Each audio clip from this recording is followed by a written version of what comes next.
the more I think that I am thinking of myself.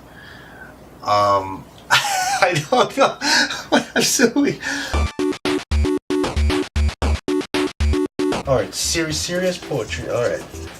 With what I have in my room right now, I'm gonna do this. Alright, sitting in this room, contemplating life's decisions as a 24-year-old has always been a constant battle with me for the past few months. That's a long lie.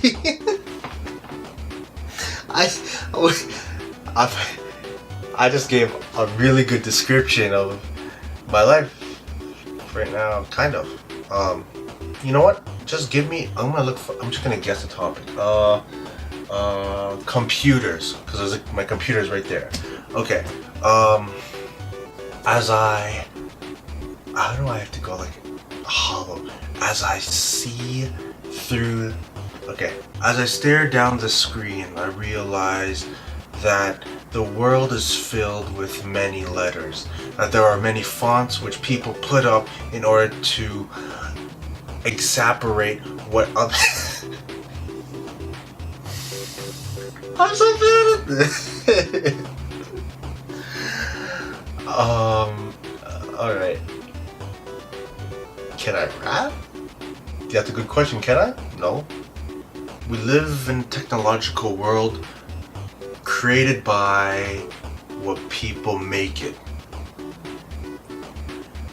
And it's not about whether you want it or not. It's either you love it or you hate it. And it can be quite confusing sometimes. It can get quite dreary. But weary not. I'm telling you now, I have a query. To why am I asking these questions to get answers which are impossible? Because my mind is filled with so many things that it makes me feel kind of unstoppable. And as I put my hand to the right and put it to my face, I wonder what's next. And I look up and think about something and realize that there is nothing left. I'm speaking like this is a Dr. Seuss book. But in reality, I'm trying to be innovative. Innovative like Tim Cook. I hope it's Tim Cook, because if it was Tom, that would be a problem.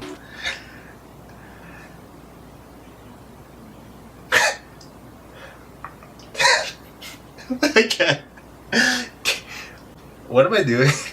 Okay, alright, here we go. So, I'm sitting on this couch and I'm thinking about you. Okay?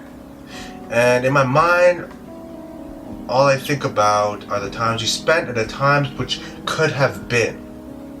Because right now, I am regretting every decision in my life that I have made when it came to you.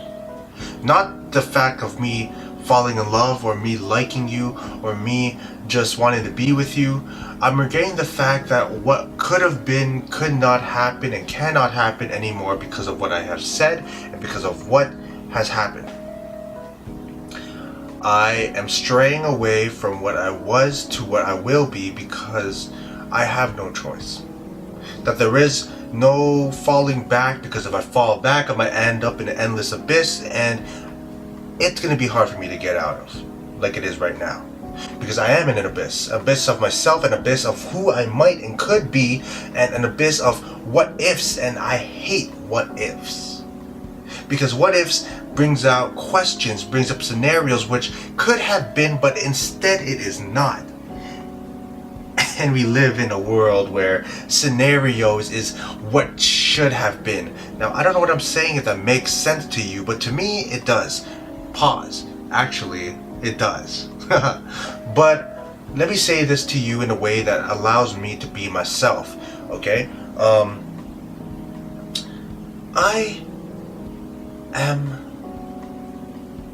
crazy, if that makes sense. A little bit insane, a beautiful mind, Russell Crowe would have known what to say in a time like this, because he spent lots of times trying to figure out why he was different from the world, why he was the weird one. But in reality, you look at the world and you realize that they're not the weird ones. You're the weird one. Wait a minute, scratch that. I mean, you're the weird one. Scratch that again. I mean, you're the right one. They're the weird one. You're the one that actually sees the world for what it really is, not for what it isn't. Now, people nowadays tend to see the world for what it could be, what it should be, how it could be. What am I saying? I don't know. I'm losing thought right now. Man, this is crazy. Alright, I'll let my head spin. Let my head spin. Blah, blah, blah, blah, blah, blah.